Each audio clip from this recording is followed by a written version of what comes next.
Hoy me dirijo para demostrarles que todos los argumentos con los que se pretenden inhabilitarme y denunciarme son antojadizos y falsos.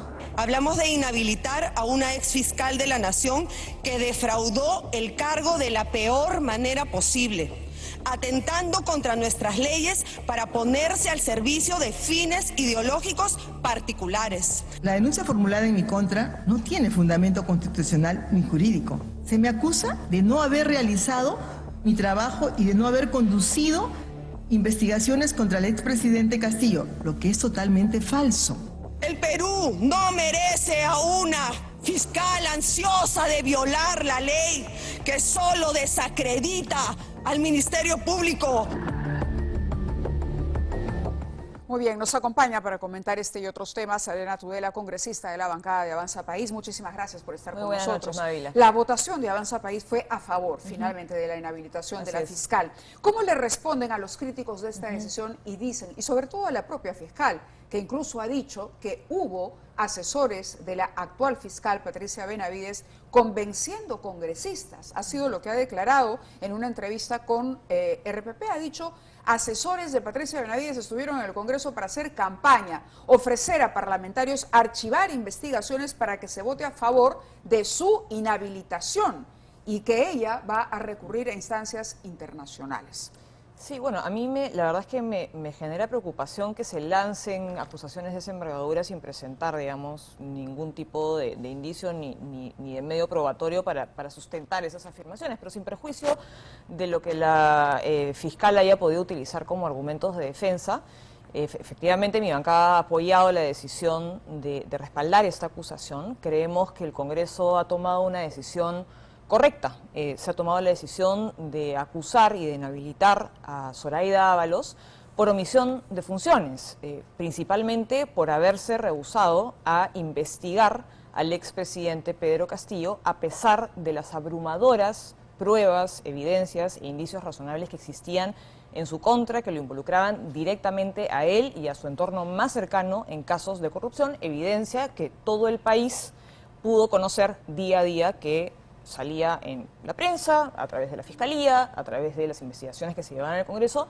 Todos los días la evidencia se acumulaba y a pesar de esto, la fiscal se rehusó a llevar a cabo una investigación. Ahora, ella ha utilizado una serie de argumentos para defenderse y criticar la decisión que finalmente adoptó el Congreso. La primera de estas afirmaciones o argumentos que he utilizado es que nosotros estamos ejerciendo una especie de persecución política, atentando contra la democracia y afectando la autonomía del Ministerio Público. Exacto.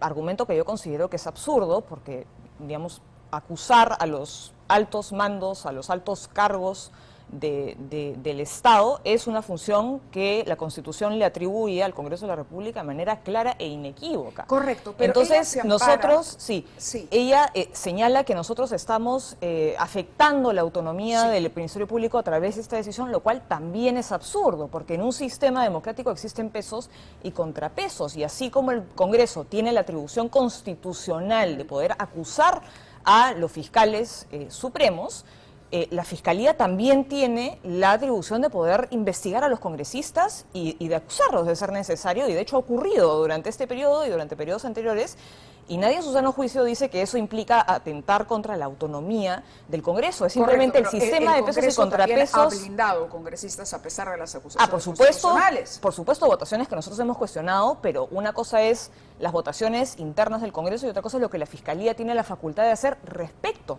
al Congreso de la República. Entonces, así como la Fiscalía tiene la posibilidad de investigar y acusar congresistas, lo mismo puede hacer el Congreso, y el Congreso no está condenando a Zoraida Ábalos, así como las fiscales no pueden condenar a los congresistas sin que haya una votación previa. 5 años. La inhabilitación por 5 años y luego eso tiene que ser decidido por el Poder Judicial. Es inmediato. Sí. Ahora, pero déjame, para referirme al segundo argumento que está utilizando, que creo que es finalmente el más significativo, ¿no? Ella ha señalado que nosotros le hemos acusado porque simplemente discrepamos del criterio jurídico que ella ha utilizado. Y eso es falso, porque la Constitución es clarísima. El Ministerio Público tiene la función de promover la acción judicial para defender la legalidad y el interés público. Eso es un mandato constitucional. Los fiscales no pueden elegir no seguir ese mandato constitucional. Claro, esa es la misión que tiene, esa es la misión que tiene el Ministerio Público. Particularísima y frente a, en el caso del presidente de la República. Sí. Particularmente en el caso del presidente de la República, a pesar de la abrumadora evidencia que existía, que le fue brindada por otros fiscales que habían encontrado esa evidencia investigando los casos de corrupción, sí.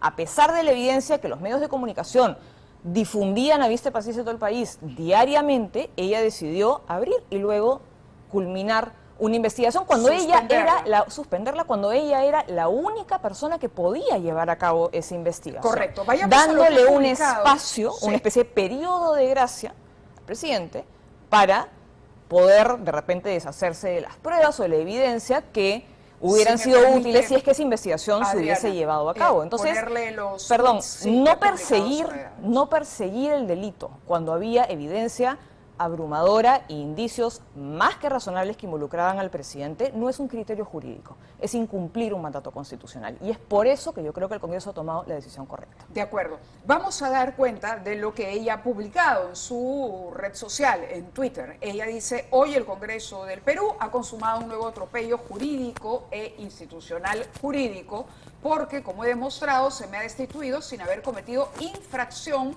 ni delito alguno. Y continúa diciendo lo siguiente, e institucional, porque se está violando la independencia de la Fiscalía del Perú.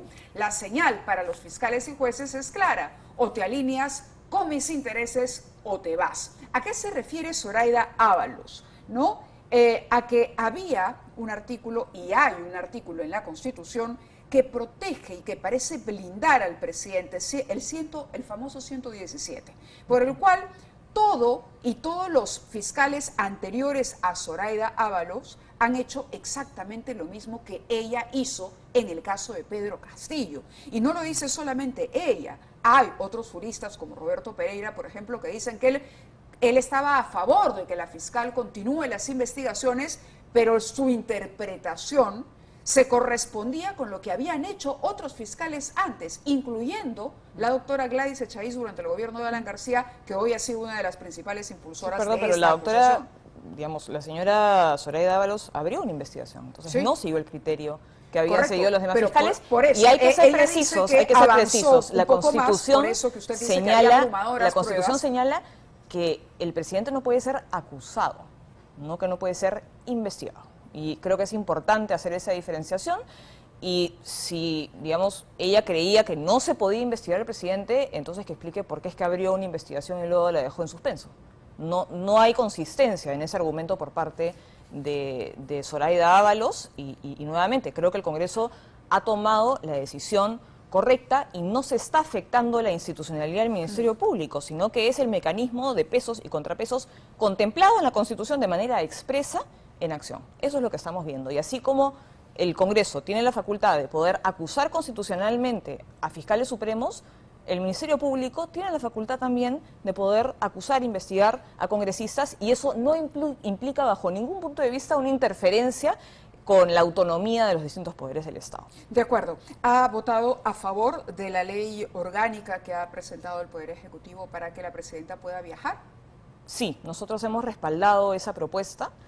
Creemos que es un caso en el cual, digamos, la realidad ha sobrepasado un poco lo que está previsto legalmente. La Constitución no se pone en ese supuesto y evidentemente la Constitución fue redactada también en un momento en el cual no existían las herramientas tecnológicas que permiten a uno trabajar a distancia. Por lo tanto, hoy en día, digamos, el encargo del despacho cuando hay un viaje por medio ya no es, digamos, absolutamente necesario. Es perfectamente factible que hayan ciertas cosas que se despachen a distancia, ¿no? Entonces, la encargatura del despacho en sí mismo, con las actuales tecnologías, digamos, ya no es una necesidad ineludible y por lo tanto nosotros hemos considerado conveniente aprobar esta iniciativa.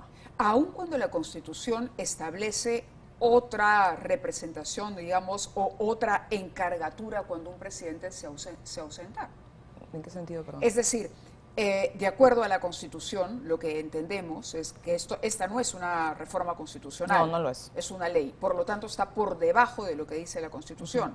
la Constitución, ¿cómo entenderíamos lo que prevería en el caso de que Dina Boluarte La Constitución, digamos, no está modificando la Constitución porque no hay un supuesto previsto que esté siendo modificado por la ley. Ajá. Lo que estamos señalando, en primer lugar, creo que hay que tener bastante claro que esto no significa que la presidenta va a poder salir del país cuando quiera. El Congreso siempre tiene que aprobar el permiso para que el presidente se ausente. Y eso no ha cambiado con esta ley porque creo que hay muchas personas que piensan que ahora sí y eso no es así. El Congreso siempre va a evaluar la conveniencia o no la conveniencia, la urgencia o no urgencia del viaje que solicita el presidente de la República.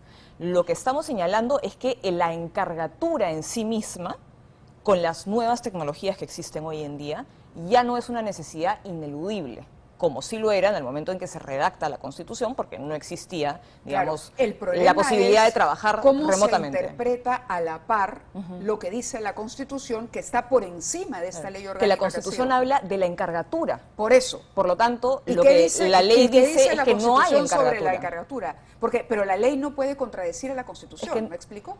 Yo entiendo el cuestionamiento, ¿no? Sí. Y creo que es perfectamente válido cuestionar si es que esto requeriría una modificación constitucional o no. En este supuesto, nosotros, habiendo hecho un análisis, creemos que no, porque no estamos contradiciendo lo que dice la Constitución. La Constitución habla de la encargatura del despacho. Exacto. Y la ley señala, no hay encargatura del despacho en ese supuesto porque se puede despachar virtual o remotamente. Entonces, nuevamente, yo creo que esta es una discusión perfectamente válida, pero en estas circunstancias nosotros, luego de hacer un análisis, hemos considerado y llegado a la conclusión de que esto no implica una reforma constitucional. De acuerdo. No estamos contradiciendo claro, lo que el tema queda abierto porque hay quienes dicen que esto podría requerir de un pronunciamiento del Tribunal Constitucional, pero digamos, podría y creo que sería válido que llegue al Tribunal Constitucional. Es la decisión que ha adoptado el Parlamento esta noche. ¿Cómo van las conversaciones y a quiénes apoyará? ¿Cuál es la posición de su bancada con relación a la conformación de la nueva mesa directiva? Bueno, la verdad es que las conversaciones están en una etapa bastante inicial, todavía queda un mes por delante, así que no hay todavía nada muy definido. Evidentemente, desde Avanza País, nosotros, digamos, apuntamos a que la mesa directiva se mantenga dentro de las bancadas que forman el llamado bloque democrático. Bueno, creo que nosotros, como todas las bancadas, aspiramos a tener un sitio en la mesa, pero evidentemente eso todavía no está definido y va a tener que ser resultado de las conversaciones que tengamos con las demás bancadas. Muy bien. Muchísimas gracias, Adriana, por estar con nosotros, Gracias a ti, como María. siempre. Vamos.